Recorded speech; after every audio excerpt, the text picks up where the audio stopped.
रुद्र कोण आहेत. आपण रुद्र हा शब्द पुष्कळदा आपण ऐकतो, रुद्र अभिषेक करतो आपण, आणि महादेवाच्या संदर्भामध्ये रुद्र हा शब्द वापरला जातो.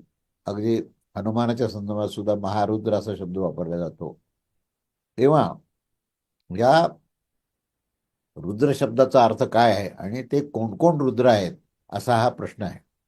तेव्हा मंत्र असा आहे की कतमे रुद्रा इति दशे पुरुषे प्राणा आत्मैका दशस्ये पद्माक्षस अरे अरिराम अंतर्यामी मर्त्या दुत्क्रामंत्यथ रोदयानी तद्दे द्रोदयानी तस्मात् दुद्रा इति.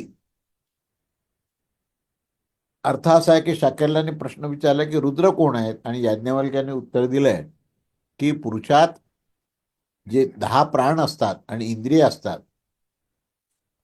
आणि 11वा आत्मा हे मन आत्मा असतो, म्हणजे तो जीवात्मा. तर हे ज्या समयी त्या मरणशील शरीरातून उत्क्रमण करून जात असतात त्या समयी ते इतरांना रडवतात, आणि म्हणून उत्क्रमण काळामध्ये की आपल्या संबंधितांना रडवत असल्यामुळे त्या कारणाने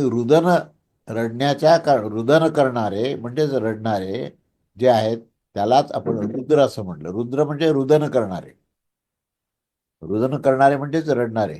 जेव्हा देहत्यागाच्या वेळेस जेव्हा तो जीवात्मा या सर्व मन बुद्धी चित्त जे सगळं प्राणांना घेऊन जातो, तेव्हा हे जे प्राणाच्या विविध ज्या अवस्था आहेत त्यांनी पंचज्ञानेंद्रिय पंचकर्मेंद्रिय आणि स्वतः जीव हा जे हे सर्व रुद्र आहेत असं सांगितलं.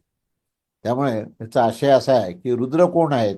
या पुरुषात हे पंचकर्मेंद्रिय आणि पंच ज्ञानेंद्रिय हे 10 जे प्राण आहेत ते रुद्र आहेत, आणि 11वा जो जीवात्मा आहे जो की 11ची परिपूर्ती करतो ते हे प्राण ज्या समयी प्राण्याच्या फल उपभोगाचा क्षय होऊन जाण्यावर ह्या मरणशील शरीरापासून उत्क्रमण करत असतात त्यावेळी हे त्याचे संबंधित असलेले जे नातेवाईक आहेत त्यांना ते रडवत असतात. आणि त्या समयी हे जे कारण की हे संबंधियास रडवत असतात म्हणून या रुदनामध्ये निमित्त बनून झाल्याने त्यांनाच रुद्र असं म्हणविले जाते. तेव्हा रुद्र या शब्दाचा अर्थ रुदन करणारे, आणि रुदन करणारे कोण आहेत त्याचे नातेवाईक आहेत. ज्यावेळेस त्या जीवात्मा हा आपल्या देहाचा त्याग करून तो बाकीच्या सर्व सूक्ष्म देह आणि कारण देहाला बरोबर घेऊन जेव्हा तो प्रवास करतो त्यावेळेस तो रडण्याचं निमित्त त्याच्या जाण्याकरता होतं, आणि रुदन करण्याची प्रक्रिया होते. त्या रुदन करण्याच्या निमित्तानेच त्याला रुद्र असं म्हणतात. असा ह्या चौथ्या मंत्राचा अर्थ आहे, आणि असा त्यांनी रुद्र म्हणजे काय ह्या ठिकाणी आपल्याला अतिशय स्पष्टपणे सांगितलं. श्री स्वामी समर्थ काय. हा, श्री स्वामी बोला, काय काय नाही, म्हणता खूप अजून? छान. हा आहे. आणि रुद्राचा अर्थ माहित नव्हता, आज माहित झाला हा खरा. हा हा रुद्र भागवतात उल्लेख आहे. रुद्र या हा हा शब्दाचा अर्थ रुदन करणारा म्हणजे रुद्र. हा हा बरोबर. आणि पण मग तो आपण रुदन पूजेच्या वेळेला रुद्र म्हणतो, म्हणजे ते रुदन झालं का असं अर्थ होतो का त्याचा कसं? नाही नाही, तो रुदन करण्याच्या संदर्भामध्ये आपण म्हणजे तो जो रुदन करणारा जो आहे ना तो कोण हा. आहे. तर तो जो आहे तो आप्तस्वकीय आहे, पण तो हम्म त्यावेळेस तो महादेवाशी एकरूप होतो. कारण काय, मृत्यूचा संबंध महादेवाशी आहे.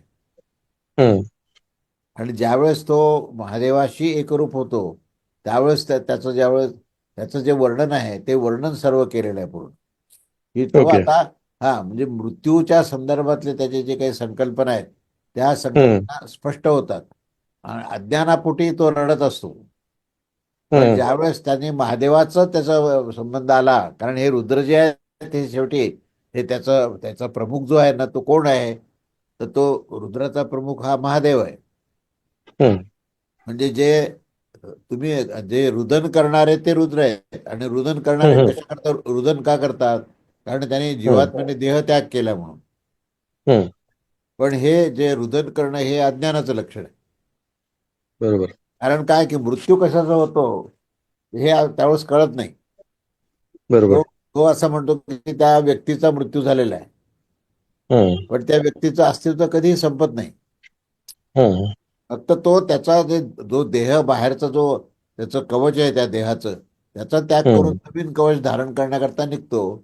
तर हे जे हम्म. ज्ञान आहे हे ज्ञान देण्याचं काम जे आहे ते केवळ हे महादेवाचं आहे. महादेव ही तेच. खऱ्या अर्थाने ज्ञानाची देवता आहे. म्हणून त्याला हम्म. हम्म. आदिनाथ आदिगुरु असं म्हटलेलं आहे.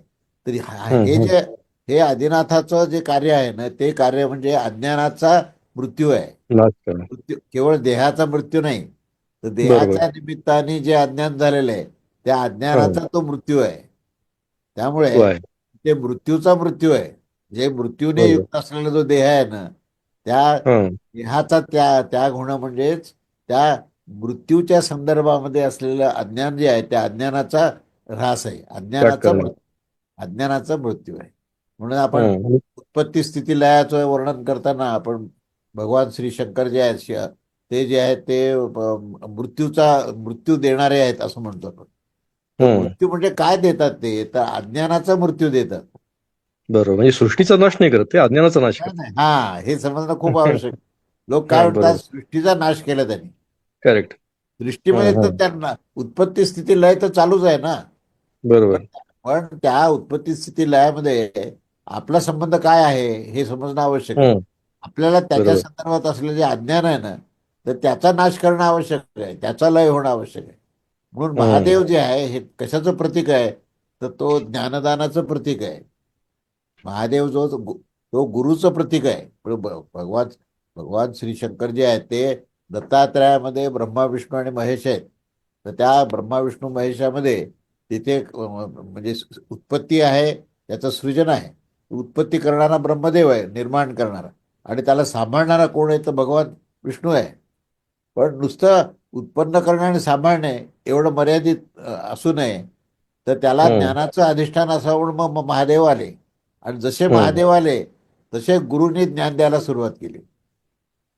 आपण काय म्हणतो बरोबर. गुरु म्हणजे काय ते ज्ञान देतात ते गुरु. पण बरोबर. ते गुरुत्व जे दत्तात्रयामध्ये आलं ते कोणामुळे आलं तर अच्छा, ते ते महादेव. शंकरांमुळे. हा ओके. हे खूप रहस्य छान बेटा. समजलं. हा, हे रहस्य समजलं पाहिजे. ठीक खूप आहे. छान. श्री स्वामी समर्थ काका. मी स्वामी समज आणि रुदन जे आहे ते अज्ञानाचं प्रतीक आहे. माणूस ज्यावेळेस रडतो ना आणि तो आपल्या नशिबाला दोष देतो किंवा असं काय करतो तर ते जे आहे ना ते रुदन जे आहे त्या रुदनाला रुद्र असा शब्द वापरला आहे. आणि रुद्राध्याय 8 अध्याय आहेत त्याच्यामध्ये. 8वा अध्याय जो आहे तो रुद्राभिषेक ज्याला आपण म्हणतो महादेवावर करतो आपण. तर ते अज्ञान आपलं दूर होण्याकरता करतो. रुद्राध्याय किंवा रुद्राभिषेक जो आहे ना हा काय माहिती का प्रक्रिया जी आहे ही आपली अज्ञान संपूर्णपणे दूर व्हावं आणि आपल्याला पूर्णपणे आत्मज्ञान मिळावं. शिवस्वरूप आपण व्हायला पाहिजे.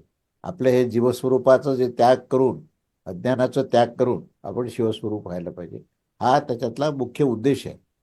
म्हणजे आपण आता ज्योतिर्लिंगाच्या ठिकाणी जातो आणि तिथे आपण काय करतो की रुद्राभिषेक करतो. रुद्राभिषेक म्हणजे नेमकं काय आहे किंवा हे जे साहित्य निर्माण झालं रुद्राध्यायाचं हे रुद्राध्याय कसे निर्माण झाले काय त्याच्या कोणत्या ग्रंथातून ते मूळ ग्रंथ कोणता आहे काय तर ते आपल्याला तो ग्रंथ करणं आवश्यक आहे. आणि आपल्याला त्याचं मूळ स्वरूप करणं म्हणून रुद्राध्यायाची पोथी मिळेल तुम्हाला. त्याच्या रुद्राध्यायाचे 8 अध्याय आहेत. 8ही अध्याय तुम्ही वाचू शकता. त्याचं हिंदीमध्ये ट्रान्सलेशन आहे. आणि हा हा गोरखपूरच्या पुस्तकाच्या ह्याच्यामध्ये मिळेल ते.